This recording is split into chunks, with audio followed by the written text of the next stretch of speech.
আসসালামু আলাইকুম। দীর্ঘ একটি বছর পর আমাদের মাঝে আবারও ঈদুল আজহা ফিরে এসেছে ত্যাগ এবং আনন্দের বার্তা নিয়ে। সবাইকে সেই মহিমান্বিত ঈদের শুভেচ্ছা জানাচ্ছি। ঈদ মোবারক, ঈদ মোবারক, ঈদ মোবারক।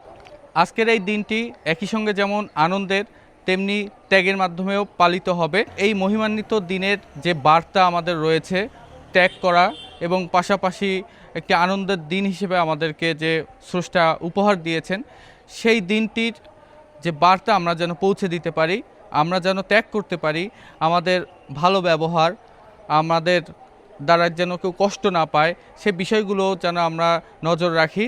তাহলে হয়তো আমরা একটি সুন্দর সমাজ ব্যবস্থা এবং রাষ্ট্র ব্যবস্থা পেতে সহায়ক হব।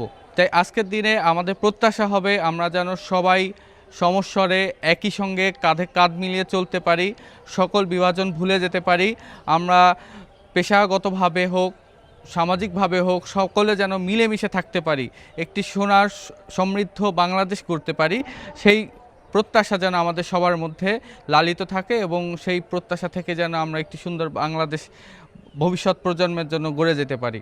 তো শুভেচ্ছা জানাচ্ছি আবারও সবাইকে। সবাই দোয়া করবেন আমার জন্য, আপনাদের সবার জন্যও দোয়া রইল। ঈদ মোবারক।